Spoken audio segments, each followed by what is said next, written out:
welcome to the Doiz Gaming and Friends NFL Fantasy Awards ceremony. This was the first year that the Doiz entered a fantasy league together, and this led to some pretty chaotic moments.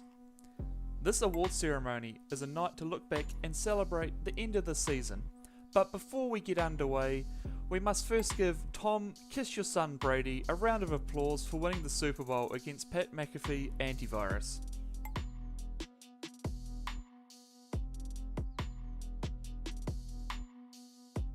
Now, let's get the ceremony underway. Our first award is the Spread the Love Award for the most NFL teams used in your fantasy team. With a total of 32 teams in the league, you have a lot of teams to choose from. And while no one team used all 32, some teams got pretty close. In fourth place is the New Zealand Paralympic softball team. This team used a total of 25 teams, with the only teams not being used being the Carolina Panthers, Chicago Bears, Houston Texans, Indianapolis Colts, Los Angeles Rams, Miami Dolphins, and the New York Jets. Second place goes to two teams, being He Must Lose and Pat McAfee Antivirus. Both teams used a total of 28 teams during the season, with He Must Lose not using the Cincinnati Bengals, Detroit Lions, Indianapolis Colts, or the Los Angeles Chargers, whereas Pat McAfee Antivirus didn't use the Houston Texans, Jacksonville Jaguars, Philadelphia Eagles, or the Washington Football Team. In first place, with a massive total of 30 teams, is Tom Kiss Your Son Brady. The only teams that Tom Kiss Your Son Brady did not use were the Houston Texans and the New Orleans Saints. Congratulations, Tom Kiss Your Son Brady. You are the winner of our first award. Next up, we have the Mr. Indecisive Award for the most total players picked up after the draft. This includes both those picked up from waivers/free agency, as well as those from trades. Before we begin, an honourable mention must go out to Tom Bradyson, who only picked up a total of 3 players. Obviously he must have had faith in his team. In third place, we have He Must Lose. He narrowly beats out the New Zealand Paralympic softball team by 1 pick, with a total of 42 players being picked up by him. Of these 42, 4 came from trades. In second place, we have Pat McAfee Antivirus.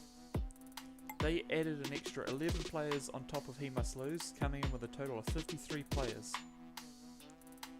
However, the number 1 spot dwarfs that, coming in with 70 players picked up. It's the one and only Tom Kiss Your Son Brady. Aside from the 62 players that he picked up from the waivers/free agency, he also received 8 players from trading, the most of any of the teams. Once again, Tom Kiss Your Son Brady, you are the winner of the award. The third award of the night is the Love You Long Time Award, given out by each team to their most favourite NFL teams. This was decided by which NFL team had the most players used by an individual fantasy team. The order in which we will go will be the position each team finished heading into the playoffs. So first up is Tom Kiss Your Son Brady. There are no surprises here. His favourite team is the Cincinnati Bengals, with a total of 8 players selected for his team. He picked up both Joe Mixon and Evan McPherson in the draft, scooped up Joe Burrow and Jamar Chase early on in the season. He picked up Joe Burrow again alongside the Bengals defence later in the season. He picked up Evan McPherson after dropping him towards the end of the season, and finally selected Tyler Boyd as cover during the playoffs. Next up is the New Zealand Paralympic softball team. This was a tie between two teams, being the Green Bay Packers and the Philadelphia Eagles with 5 picks each. However, I'm disqualifying the Green Bay Packers, as 3 of the 5 picks were the Green Bay Packers defense. Thus is not enough variety to qualify for a favourite team. Therefore, the Philadelphia Eagles are the favourite team of the New Zealand Paralympic softball team. Their 5 picks consisted of Mike Sanders during the draft, Jalen Hurts as a quarterback cover, Jalen Hurts again after dropping Ryan Tannehill, the Eagles defense as his 9th defensive pick, and finally received Dallas Goedert as part of a 3-man trade for Najee Harris. Next up, it's Pat McAfee Antivirus. Funnily enough, the favourite team of his team is the former team of namesake Pat McAfee, the Indianapolis Colts. He also had 5 picks, beginning with Jonathan Taylor and the Indianapolis Colts defense from the draft, enlisted the services of Michael Pittman Jr. to bolster his wide receiver reserves, picked up Carson Wentz as one of his many replacements for an injured Kyler Murray, and then went back to Carson Wentz after dropping Cam Newton. Rounding out the top 4 is I Wish Brooke went 0-15.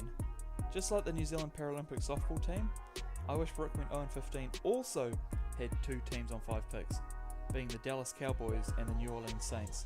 But, just like the New Zealand Paralympic softball team, I will be disqualifying one team for the same reason as before.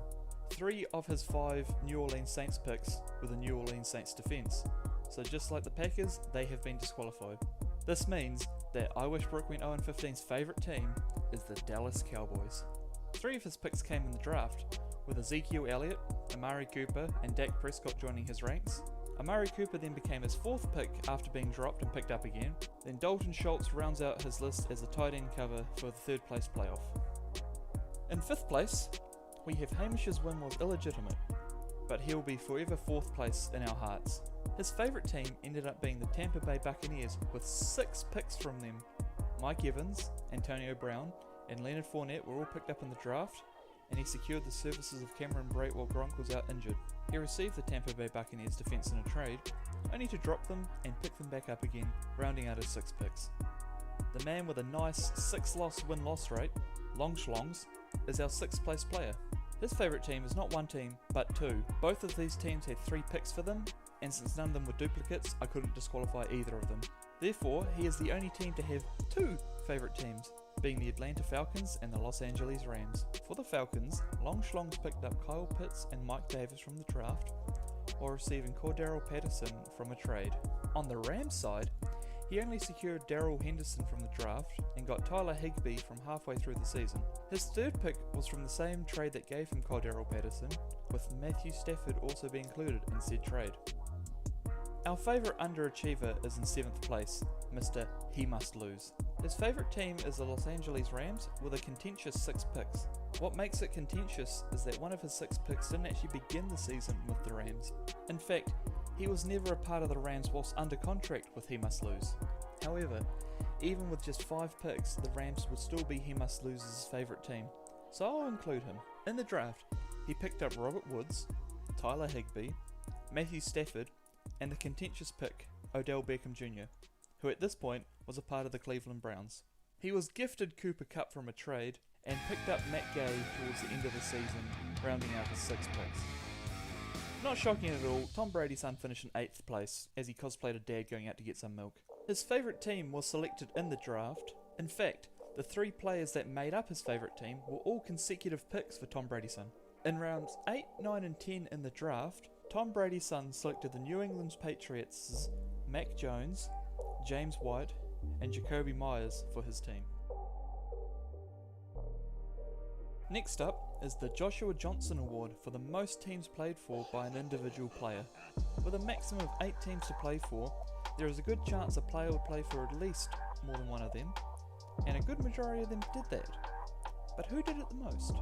In third equal, we have 12 players who were picked for 4 teams: Amon-Ra St. Brown, Dallas Goedert, Damian Harris, Dearness Johnson, Jared Cook, Josh Jacobs, Jarvis Landry, Javonte Williams, Kareem Hunt, Matt Gay, Odell Beckham Jr. and Ryan Tannehill.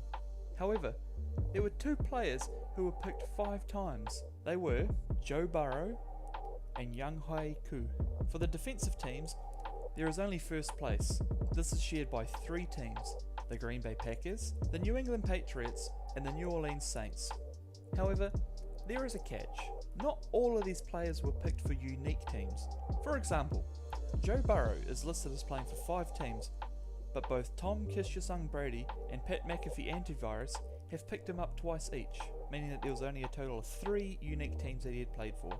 Therefore, further investigation was required to find out who the true winners were, and it turns out that there were a total of 5 players who had played for a total of 4 unique teams. So the actual winners of this award are the following: Dallas Goedert, who played for He Must Lose, the New Zealand Paralympic softball team, I Wish Brooke went 0-15, and Hamish's win was illegitimate. Jared Cook, who played for the New Zealand Paralympic softball team, Pat McAfee antivirus, Hamish's win was illegitimate, and I wish Brooke went 0-15. Kareem Hunt, who played for Pat McAfee antivirus, he must lose, Tom Kiss Your Son Brady, and the New Zealand Paralympic softball team. And finally, both Matt Gay and Odell Beckham Jr., who both played for Hamish's win was illegitimate, Tom Kiss Your Son Brady, he must lose, and Pat McAfee antivirus. When it comes to defensive teams, only one team played for 3 teams, the highest out of all teams. This team was the New England Patriots. This was not through a lack of trying though, as at one point, I Wish Brooke Went 0-15 had dropped the New England Patriots, and a waiver was put in for them by 4 different teams. The 3 teams that had the New England Patriots play for them was the aforementioned I Wish Brooke Went 0-15, Tom Kiss Your Son Brady, and the New Zealand Paralympic softball teams. The winner of that 4-way waiver. Our final award before our first intermission is the One Man Army Award for the highest percentage of team points scored. This award relies not only on a player to score a large amount of points, but also for the rest of his teammates to score fuck all.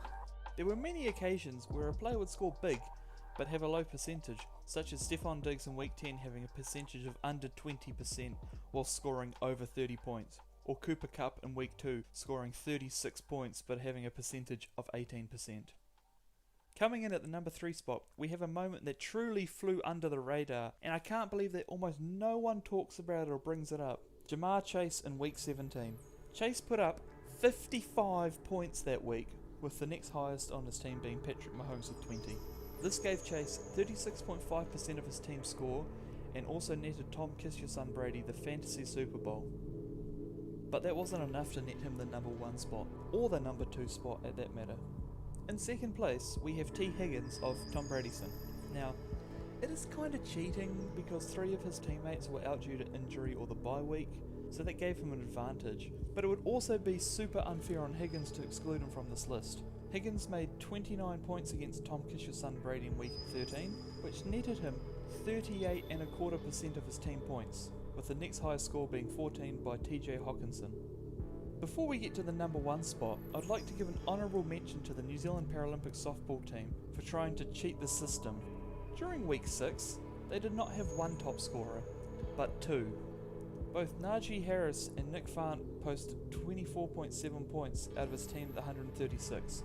It is a very rare sight to see 2 players make the same score, especially 2 players from different positions, but they managed to get 18.14% each of the team's score, which technically should give them 36.2% of the team's score, but even then, it wasn't even good enough to get in the top 3. You'll never guess which team our number 1 comes from. That's right, our number 1 also comes from Tom Brady's son. But to be fair, this week there was only 2 players out. Overall, it was an impressive showing from James Conner, our number 1. The running back scored 40 points, which gave him 41% of his entire team score, and you can see why when you look at the rest of his teammates. Only 3 others made double figures, one of which was his kicker, and Josh Allen, the highest scoring quarterback in the comp, only made 9 points. However, it still kind of feels dirty to give him the win, considering he had 2 players out, which really inflated his percentage, but rules are rules, so congratulations to Tom Brady's son for winning this award. Well, after that deflating result, I think we need to head to intermission. During this, we will give out some more fun awards that don't necessarily rely on statistics. And what better way to start off with the Best Team Name Award? While the multiple Tom Brady jokes were all fantastic, I think there's only one obvious winner. First place. Why is this the winner? Well, his name is First Place, right? Obviously he's going to win, and you want to know where he finished the season? That's right, 8th place. Absolute comedy gold. Hey, it's Brooke from the future here. This probably sounds like shit, but I don't care. It turns out there's a second nomination for the best team name of the year, and that is finally Stafford's year. Yes, this is being recorded after the Super Bowl, where Stafford led his team to victory, so, you know, back when I first recorded this, he hadn't even got to the bloody semi-finals, so how was I supposed to know he was going to win the bloody, what's that thing called, Super Bowl? The next award is the worst nickname. This one was even easier to choose. The winner of this is I Wish Brook went 0-15. That is a very hurtful name, and wishes bad results upon one of the members, especially one of the more novice members.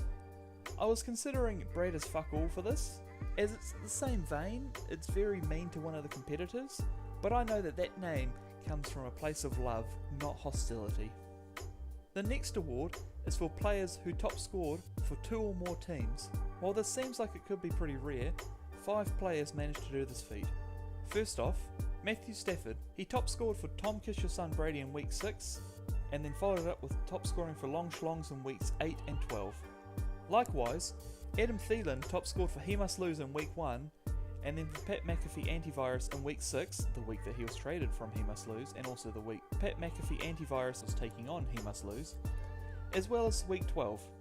Najee Harris did the opposite, top scoring for the New Zealand Paralympic softball team in weeks 3 and 6, and then for He Must Lose in week 17. Not to be outdone, Deebo Samuel top scored for I Wish Brook went 0-15 in week 4, and then for Pat McAfee Antivirus in weeks 8, 10 and 16. But of course, Cooper Kupp had to go and top them all. He top scored for Tom Kish's son Brady in weeks 2 and 3, before top scoring for He Must Lose in weeks 6, 7, 8, 13, 14 and 15. Absolute machine, that man. Our last award during intermission is for beating every other team at least once during this season.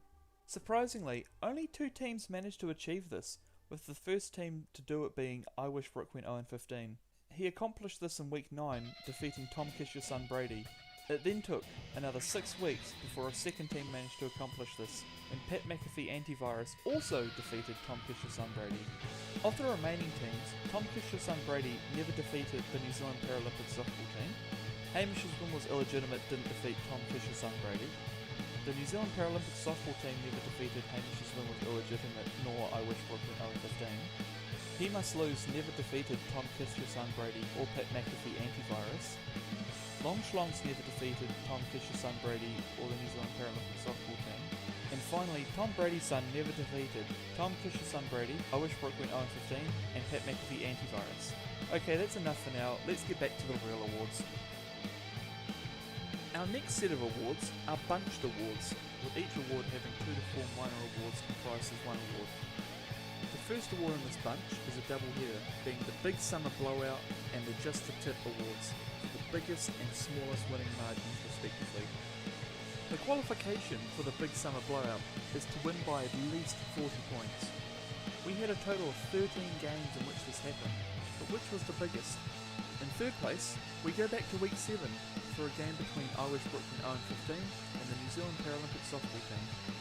Led by an Alvin Kamara 33-point game and supported with big scores from Brady, Godwin, Gesicki and McLaren, as well as double digits from both his defence and his kicker, I Wish Brook went 0-15 amassed a score of 171. In reply, only Dearness Johnson crossed 20 points, with the New Zealand Paralympic softball team only making 115 points, losing by a total of 56 points. In a sort of redemption, New Zealand Paralympic softball team takes out the second place when they took on Pat McAfee Antivirus back in week 3. Najee Harris and Justin Jefferson combined for 55 points, and combined with decent scores from both Jalen Hurts and Austin Eckler, and 16 points from the Cleveland Browns defense, New Zealand Paralympic softball team racked up 146 points. On the other side, it was a very sad sight. First round draft pick Justin Tucker was one of 3 players to reach double figures, with Kyler Murray just pipping him for top scorer with 18 points.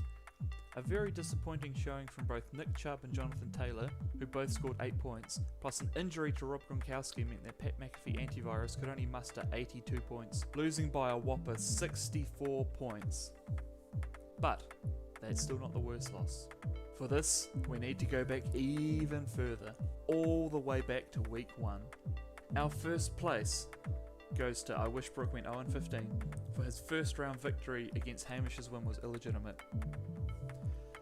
Few expected I Wish Brook went 0-15 to do well, especially not against someone as knowledgeable as Hamish's win was illegitimate.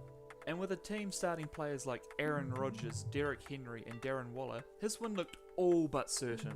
However, Aaron Rodgers made 1 single point, and Derrick Henry only managed 10, a disappointing score compared to what was to come from him. Darren Waller did have a good game, netting a solid 26 points. This helped Hamish's win was illegitimate to make a modest total of 100.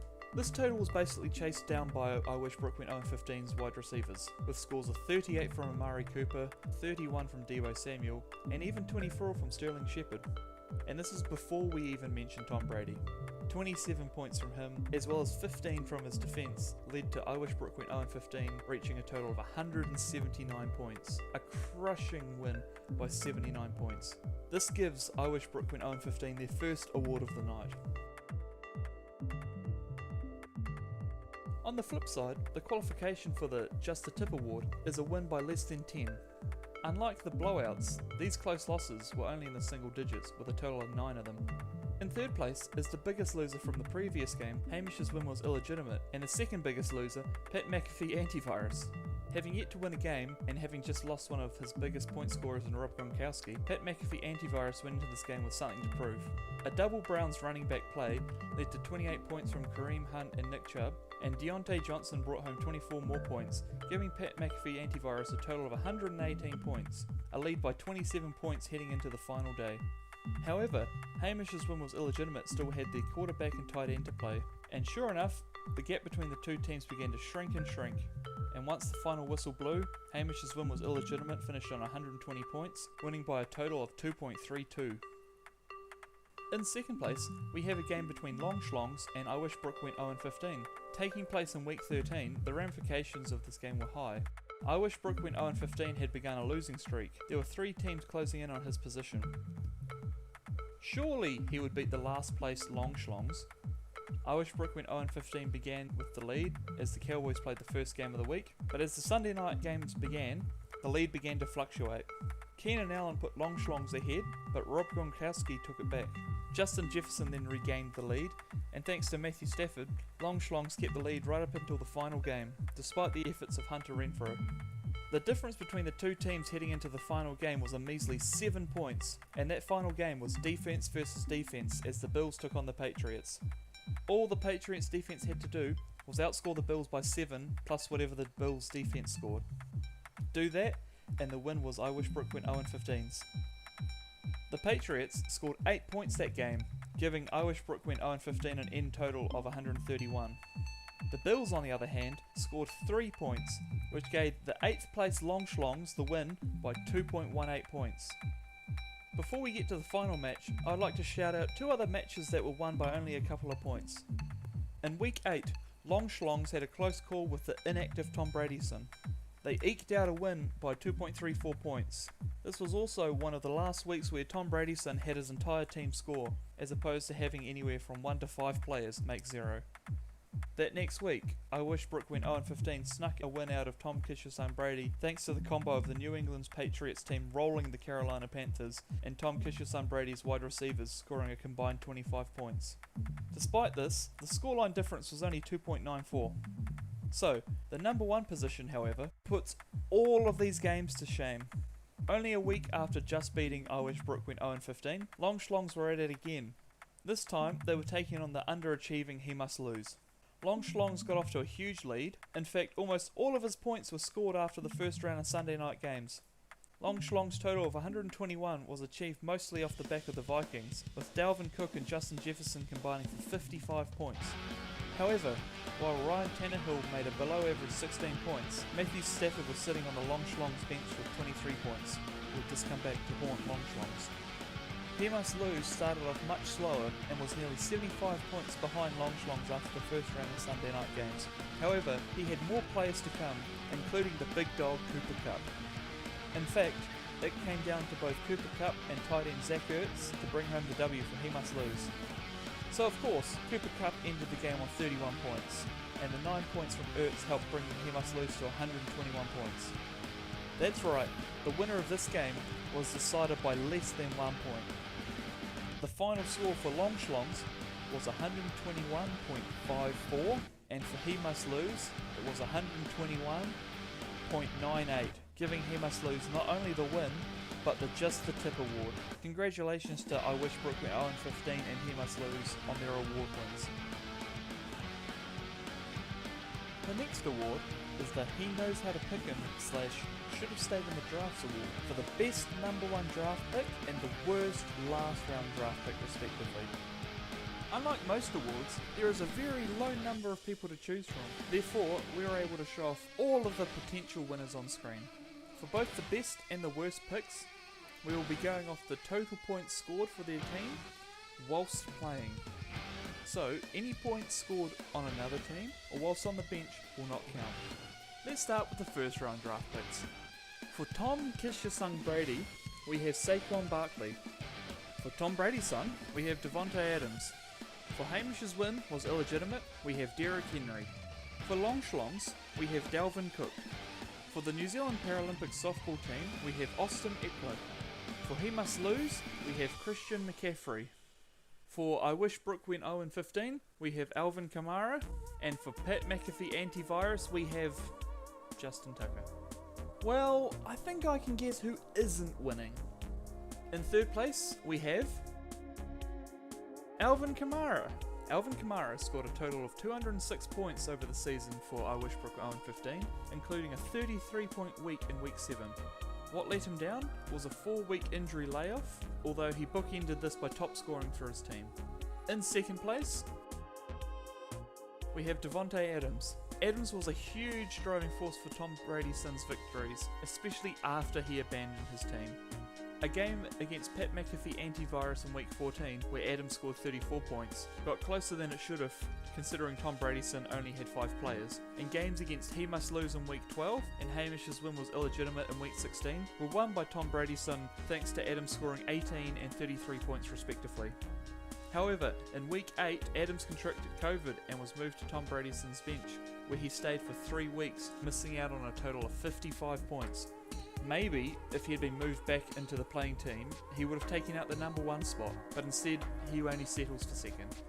Before I reveal what the number 1 spot is, I have to give an honourable mention to Derrick Henry. Out of these 8 players, he finished 4th, just missing out on a spot, but how he got to 4th was impressive. Derrick Henry only played 8 weeks. He played over 50% less than what he could have and still finished in 4th place. I have no doubts that if he did not get injured, he most likely would have taken out the number 1 spot. But who did take out the number 1 spot? Well, this man scored a total of 315 points for his team and was a huge driving force behind their high placement on the leaderboard. The number 1 spot goes to the New Zealand Paralympic softball team and their running back Austin Eckler. Eckler absolutely killed it this year for the New Zealand Paralympic softball team, raking in 10 weeks of 20 plus scores, including the absolute bonkers score in week 11 of 41.5. You would think that with Eckler on your team, there is no way you don't get to the Super Bowl, and you would be right. An unfortunate COVID infection ruled him out of the Super Bowl playoff, and 2 of his 3 running back teammates made under 14 points, with one making a solid 1 point. Eckler was a huge first round draft pick and proved his worth time and time again, and it's no surprise that he takes out this honour. If you were looking for the worst first round draft pick, that honour would technically have to go to Christian McCaffrey, as he only made 58 points in the 3 weeks he played for He Must Lose. This saves Justin Tucker from the worst spot by 4 points. Now, on to the worst last round draft pick. For Tom Kiss Your Son Brady, we have Elijah Moore. For Tom Brady's son, we have Ryan Fitzpatrick. For Hamish's win was illegitimate, we have Tyler Boyd. For Long Schlongs, we have Tyler Bass. For the New Zealand Paralympic softball team, we have Amon-Ra St. Brown. For He Must Lose, we have Damian Harris. For I Wish Brooke Went 0-15, we have Chase Edmonds. And for Pat McAfee Antivirus, we have Nathan Peterman. Once again, this is going off points scored for the team whilst playing, and it turns out we have a 3-way tie for first. Congratulations to Elijah Moore, Ryan Fitzpatrick and Nathan Peterman for winning this award with 0 points. Okay, so this just doesn't feel right, as all 3 of these players did not play a single game for their teams. I guess we could rank them on total points scored, including from the bench. In third place, we have Ryan Fitzpatrick. Fitzpatrick made a total of 0.72 points during week 1 before suffering an injury that proved to be season ending. Not to be outdone, second place just pips Fitzpatrick by 0.02 points, and the player who scored that is Elijah Moore. Moore also only had 1 game to prove his worth, and he only scored 0.7 points before being dropped by Tom Kiss Your Son Brady. This means that the number 1 spot must go to Nathan Peterman of Pat McAfee Antivirus. Peterman wasn't dropped after week 1. Oh no, he lasted a whole 5 weeks on the bench, and his only points came in week 5, where he rushed 2 yards. The week that he was dropped was the last week Pat McAfee antivirus lost a game before the Super Bowl final, barring one loss in week 8, so maybe the lucky talisman pick wasn't so lucky after all. And for the best 15th round draft pick, Amon-Ra St. Brown wins this on a major technicality. He was cut from New Zealand Paralympic softball team before week 1 began, not even having a chance to score points. However, he returned during week 16 and with scores of 26 and 35 became the top scoring 15th round draft pick. It's now time for our biggest award in terms of categories, the Trading Award. This award has 4 categories in it, and they are Yoink for the best player obtained via trading, No Take-Backsies for the worst player obtained via trading, the Fair Trade Seal of Approval for the most balanced trade, and the Mistakes Were Made for the most unbalanced trade. So, if someone was traded in week 15 and made 30 points for their team, their score would be 10. However, if they only made 30 points in the first 3 weeks and were traded, their score would be much lower, as it would be divided by 17 weeks instead of 3. We will start with the Yoink Award. There were a total of 9 trades that occurred over the space of 4 weeks within the league, beginning with 5 in week 6, 2 in week 8, and 2 in week 10. And out of those 9 trades, these were the best players to nab. In 3rd place, we have Joe Mixon. Mixon was traded from Tom Kiss Your Son Brady to the New Zealand Paralympic softball team in week 6 and went on to average 16.16 points per week, including top scoring in week 12 and in week 16. A very useful trade, especially considering he was partnering with Austin Eckler and Najee Harris. Mixon was a huge gain for the New Zealand Paralympic softball team and really helped them get to the playoffs. In 2nd place, we have Justin Jefferson. Jefferson was traded to Long Schlongs from Tom Kiss Your Son Brady, who had only just picked him up in a trade a couple of weeks ago for Joe Mixon. Jefferson helped bolster a wide receiver range that included DK Metcalf, Jalen Waddle, Keenan Allen, and Brandon Cooks, and he began to shine almost right away, top scoring 3 times in the first 4 weeks. His average of 19.67 points a week was excellence and provided another loss to Tom Kiss Your Son Brady after he traded away Mixon a couple of weeks earlier. And in 1st place, there is no one else it could have been. It's Cooper Kupp. He must have thought Christmas came early for him when Tom Kiss Your Son Brady traded him away in week 6. Top scoring for 6 of the weeks he was on He Must Lose his team, he also averaged a whopping 25.19 points per week, which easily made him the number 1 drafted player. It also raises the question, does Tom Kiss Your Son Brady know how trading works? He gave away 3 of the best players on this list. The No Take-Backsies award is up next, and I have to set some ground rules first. To qualify for this list, you must have scored at least 1 point for your traded team. Therefore, the following players have been disqualified from the list. Odell Beckham Jr. and Jamie Swinston, week 6 from He Must Lose to Pat McAfee Antivirus. Derrick Henry, Hamish's win was illegitimate to Tom Kiss Your Son Brady in week 8. And Dallas Goodert, He Must Lose to the New Zealand Paralympic softball team during week 10. With that out of the way, let's look at our number 3. Whilst 2 of the 4 people involved in this trade was disqualified, Cole Beasley actually qualifies for this list and takes out the number 3 spot. He was traded to Pat McAfee Antivirus in week 6 from He Must Lose, coming off a couple of low scores. And just like the man he was traded with, Adam Thielen, he promptly scores 20 plus points against his former team. He was then benched the next week in favour of Pat McAfee Antivirus' other trade that week, Deebo Samuel, as well as free agency pickup Michael Pittman Jr., and was dropped the next week for Nick Folk. So far so good, right? Well, he then made an ill-advised return during the Super Bowl final. Replacing the injured Adam Thielen, Beasley promptly made 6.2 points and was outscored by all 3 of the other wide receivers on Pat McAfee Antivirus' bench, including the injured Michael Gallup. His final score comes out at 2.33, but in the end he was worse than that, costing Pat McAfee a potential Super Bowl final victory. Number 2 has a much happier ending. In week 6, Tom Kiss Your Son Brady traded away Joe Mixon to the New Zealand Paralympic softball team. I've already covered how well Mixon went, but I didn't mention the man that he traded for. Well, he was traded for the number 2 spot on here, Justin Jefferson. Yes, the man who was the second best traded player was also the second worst, and here's why. Coming off many high scores, Jefferson only made 14 points on his debut. The next week, He had the bye, and that was it for Jefferson.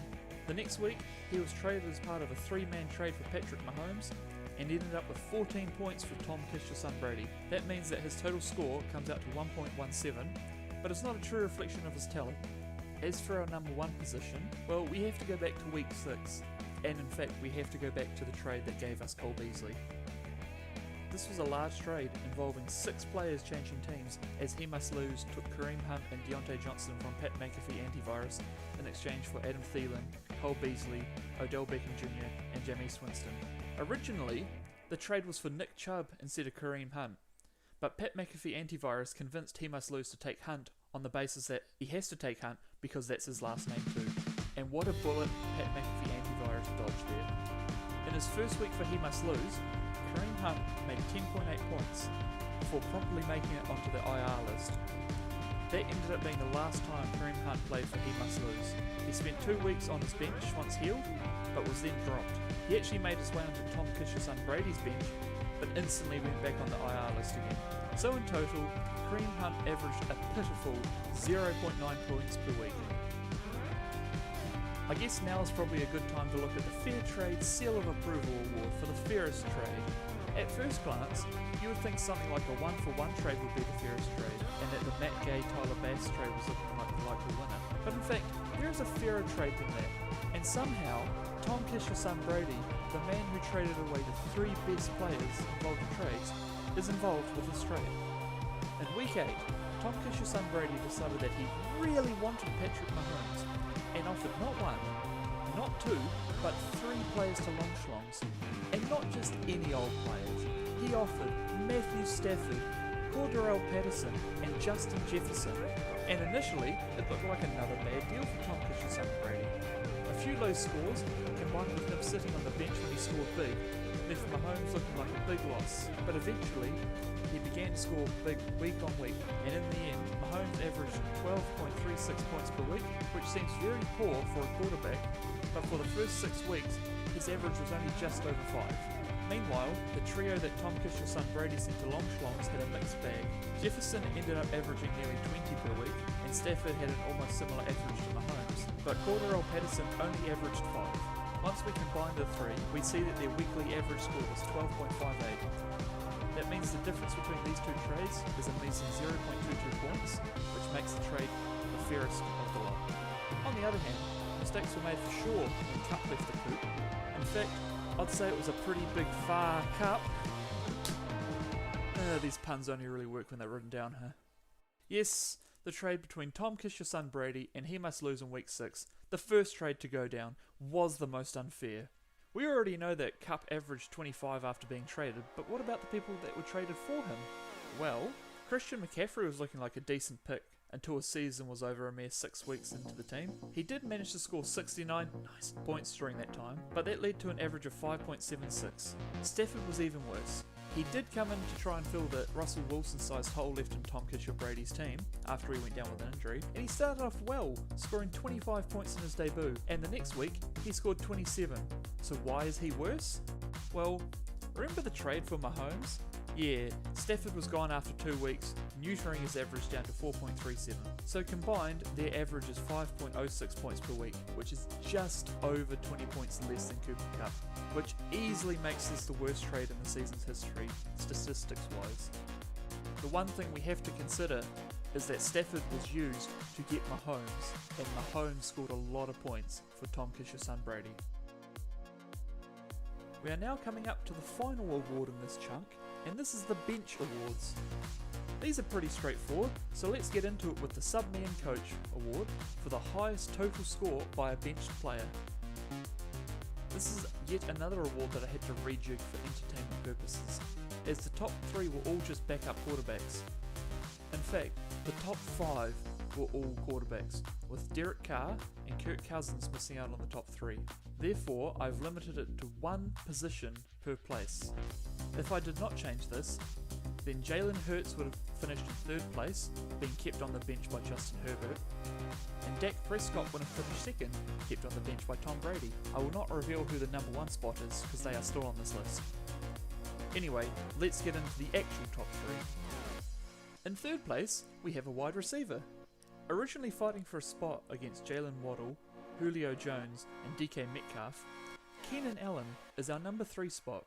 Whilst he was kept on the bench, he managed to outscore at least one of Long Schlong's wide receivers every week. Finally, he got a chance to show his skills on the playing team, and he actually did quite well. However, the combinations of the bye week and additions of Brandon Cooks and Justin Jefferson meant that Allen only had 2 more weeks on the active team before going down with COVID. In the end, he did make it back for the playoffs, but he had 2 disappointing scores and ended up scoring more points on the bench than on the playing team, 112 to 133 respectively. For our second spot, we have a running back. This running back did get a few games in the beginning, but was soon replaced by the much better pairing of Austin Eckler and Najee Harris, and any chance he had of getting back onto the field was quashed when Joe Mixon was traded into the team. That's right, the second highest scoring bench player is Melvin Gordon of the New Zealand Paralympic softball team. His first game was great, 20 points for his team, but after that he was benched to bring Najee Harris into the team. Aside from a couple of low scoring weeks, that was the last time we saw Melvin Gordon on the active team.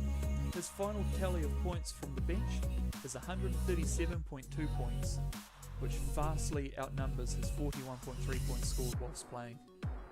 So who got number 1?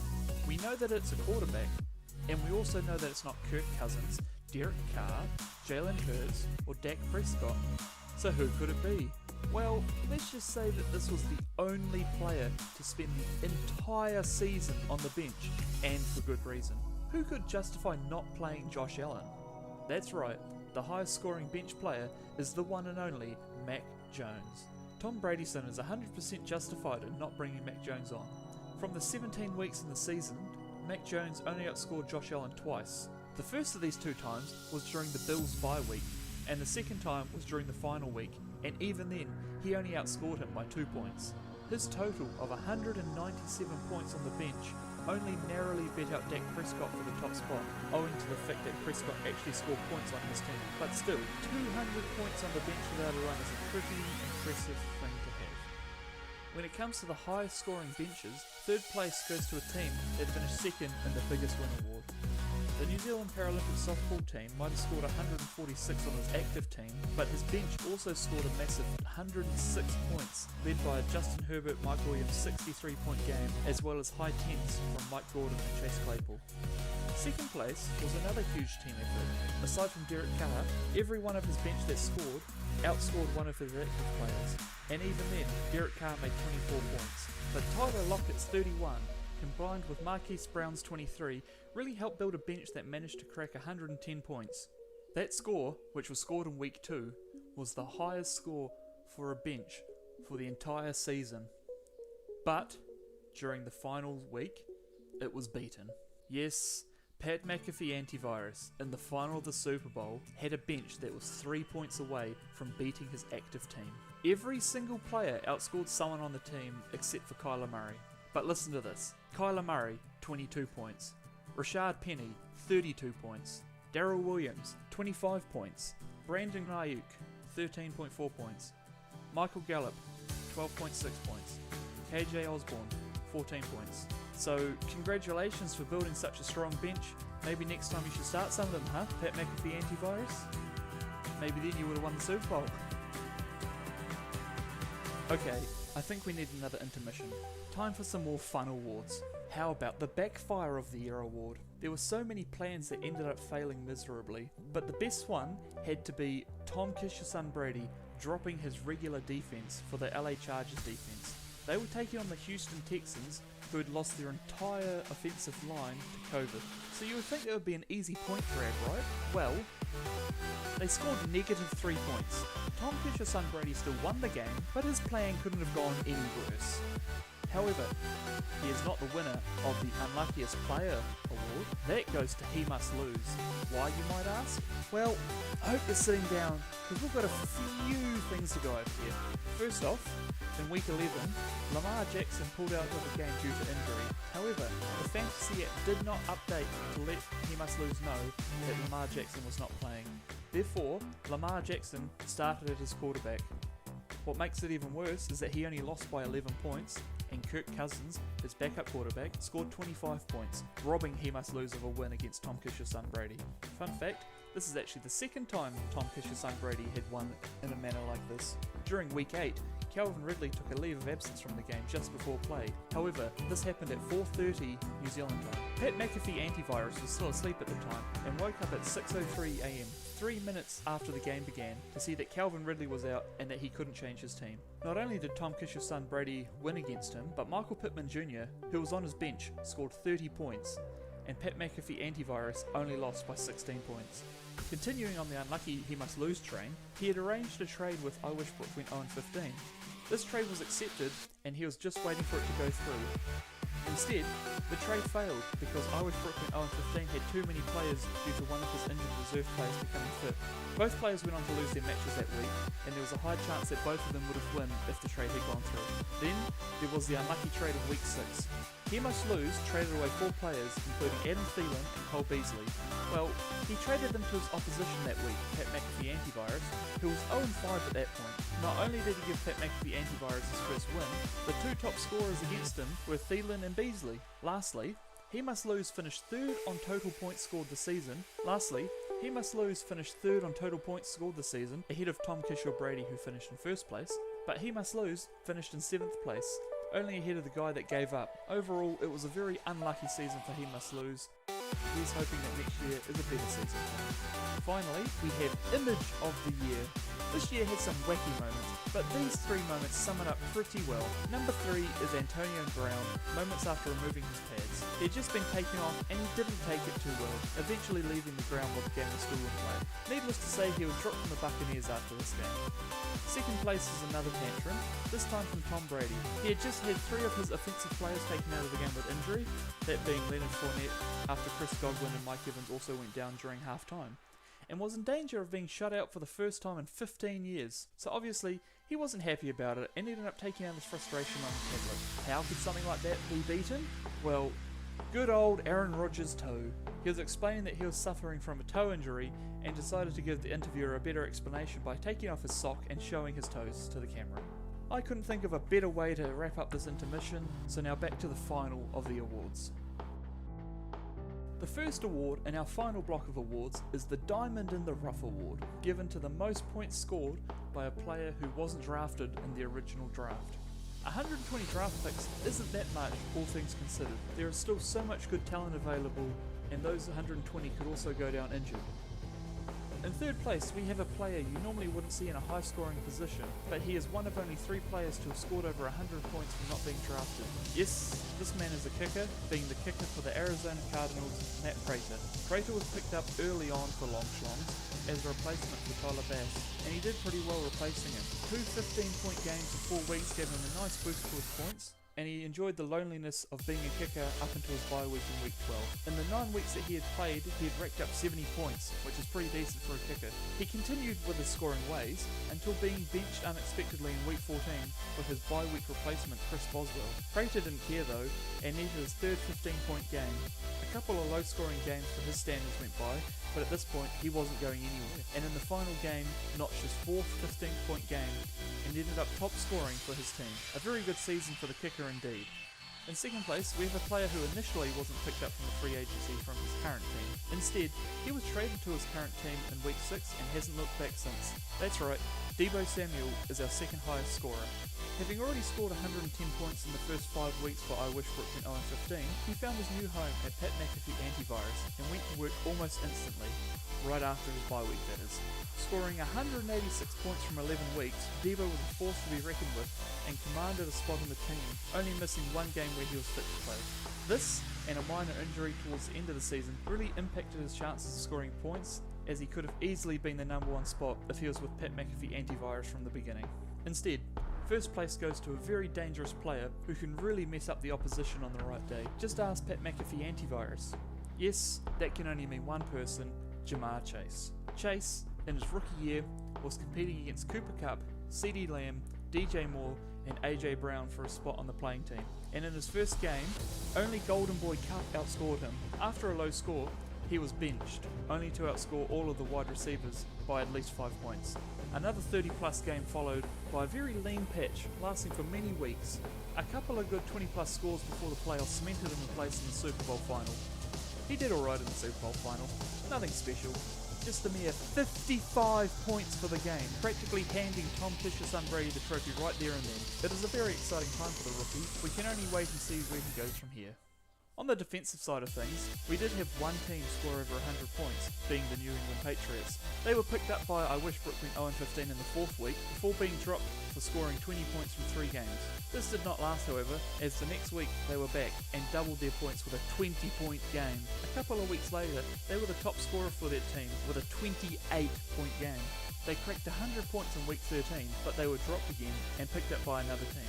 Who knows how much they would have scored for I Wish Brooke went 0-15 if he didn't drop them like the fool he is.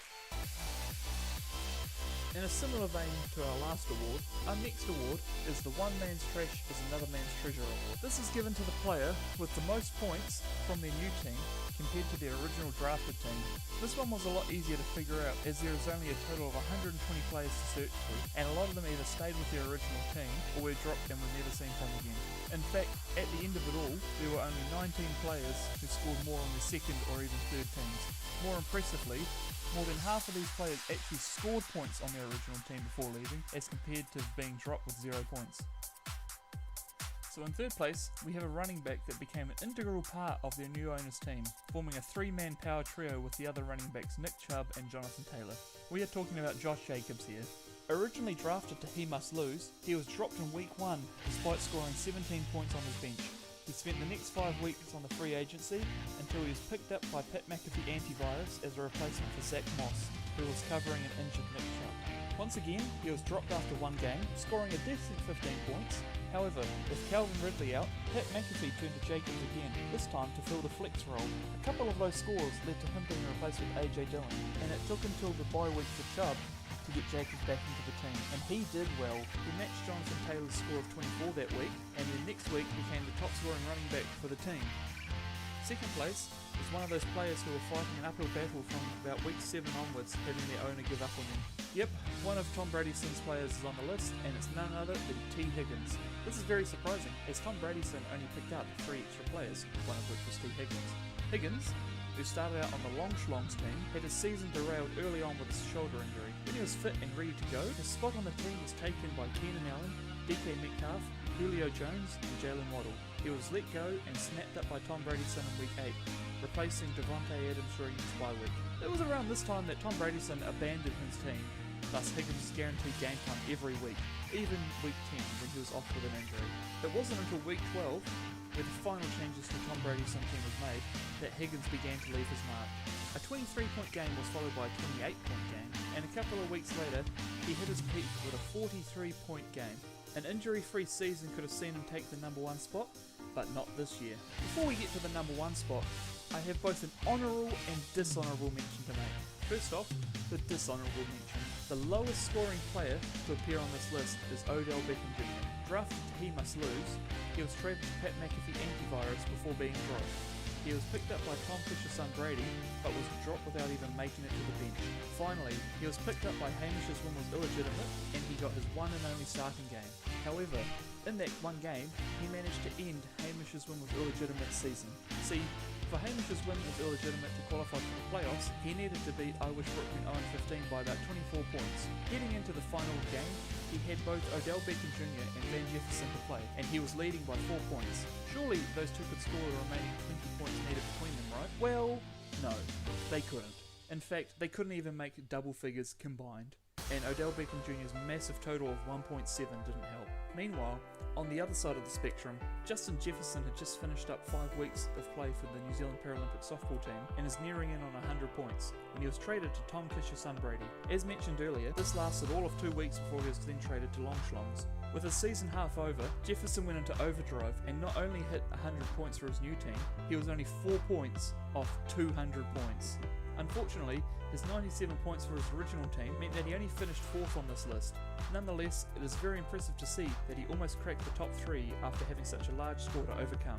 But now is not his time. It's time for the number 1 spot. This player is similar to Josh Jacobs, playing only one game in week 1 and then spending a few weeks on the free agency before being brought into Pat McAfee Antivirus' team. That's right, tight end Mark Andrews is our number 1. He had only scored 5 for the New Zealand Paralympic softball team when he was dropped, and scored more than triple that on his first game for his new team. A low score on a bye week slowed him down a little bit, and he was benched a couple of weeks later for Dalton Schultz. But Schultz was dropped in favour of Andrews, and he repaid the favour by scoring 16 points the next week. After another low score, he began to kick it into full gear, top scoring with a 28. This was improved on the next week with a 35, and his next 2 games earned 40 points for his team. In total, he had scored 184 points for his new team, an improvement of 179 from his previous team, earning him this award. This next award is more of a sad one, being the Hindsight is 2020 award. This is given to the bench player who outscored an active player by the most amount of points. When making this list, I had to consider if I was including players who scored 0, like Calvin Ridley or Lamar Jackson, or whether or not the Tom Brady effect would lead to them taking out the top 3 spots. I ended up deciding not to use anyone who scored 0, as otherwise Tom Brady would probably clean out this list again, but because of this, one player misses out on replacing. So, in an honourable mention, I have to bring up Michael Pittman Jr. I've previously mentioned the story, so I'll keep it short. In week 8, Calvin Ridley was out and Michael Pittman made 30.3 points on the bench. Pat McAfee Antivirus lost by 16 and would have won if Pittman had played. Anyway, on to the actual list. In third place, we have another case of Pat McAfee Antivirus losing because of the wrong choices, but at least this time his players scored points. After being absolutely shell-shocked by Jamar Chase, Pat McAfee Antivirus needed Nick Chubb to score 33 points to win him the Super Bowl. Instead, he made 5.8. What really hurt was the fact that Rashad Penny was sitting on the bench with 32.5 points. Sure, Pat McAfee Antivirus still would have lost by 0.5 points, but it would have made a much more interesting final. And an honourable mention must go out to Darrell Williams, who made 25 on the bench and also outscored all 3 of Pat McAfee Antivirus' running backs. In second place, we have a case of too many solid wide receivers to choose from. Hamish's win was illegitimate, had a bevy of wide receivers to choose from, ranging from Tyler Boyd to Antonio Brown, Marquise Brown to Mike Evans, and Brandon Cooks to Tyler Lockett. It is that last pair that brings us to our second place. We're back in week 2, so it's still the feeling out process of fantasy, and despite making 26 points last week, Tyler Lockett is left on the bench in favour of bringing in Antonio Brown. That's fine, as Antonio Brown makes 22 points. However, Brandon Cooks only makes 2.7. Not only is that a bad score, it's made even worse when you realise that Tyler Lockett made 29.1 more points than him, scoring a 31.8. After this, he is brought in, but he runs into a dry spell and is sent back to the bench. As we reach our number 1 spot, you must be wondering, how does someone score more than 29 points more than an active player and they don't score 0? Well, I have 2 words for you. Patrick Mahomes. Yes, back in week 10, the week that he scored 36 points, he was on the bench for Tom Kish's son Brady. Who was his quarterback in the game? Russell Wilson, who only made 5 points. Not only did Mahomes outscore him by 30.6 points, the same amount that Michael Pittman outscored Calvin Ridley by, he even beat almost all of Tom Brady's players too, his opponent for the week. After this score from Mahomes, he was only ever benched 1 more time during his bye week, and Mahomes ended the season with 4 back-to-back 20-plus scores for Tom Kish's son Brady, resulting in a Super Bowl win. We are drawing ever close to the end of the awards ceremony, but before we get there, we have 2 more awards left. The penultimate award is the I'll Show You, You'll See award. This is given to the player who, after being benched, outscores his previous total. There were a lot of players who outscored their previous week's score but had been benched for both weeks, or had played both weeks, so were not in the running for this award. But we still had 53 players to choose from, and our third place goes to a very unlucky player in He Must Lose. David Montgomery had been underperforming for his team for a while, so he was swapped out in favour for Darnell Mooney. Well, that was a mistake. Montgomery took his 10.4 from last week and produced an amazing 28-point game this week. Meanwhile, Mooney could only muster 7.7 points. Thankfully, I guess, even if Montgomery had played, He Must Lose still would have lost the match.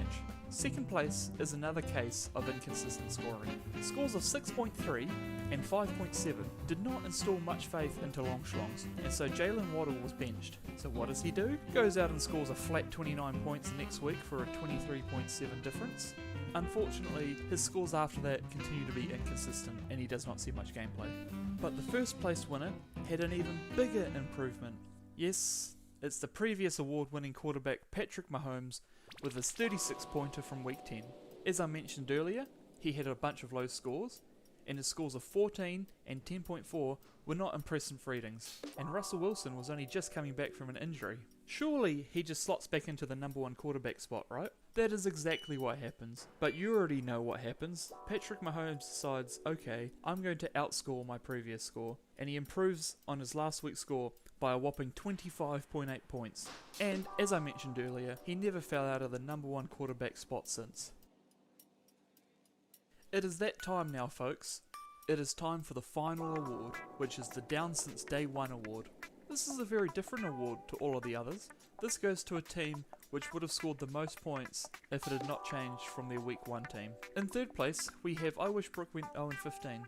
While he scored 1,828 points at the end of the season, his end total would have been a lot higher, being 1,939 if he had kept his original team. Big scores from Deebo Samuel, who was traded away, and George Kittle, who was dropped, would have complemented the 374 points from Brady and the 200 plus scores from Ezekiel Elliott, Alvin Kamara, and Amari Cooper. The only disappointment on his team was Sterling Shepard, who did not make it into triple figures for his team.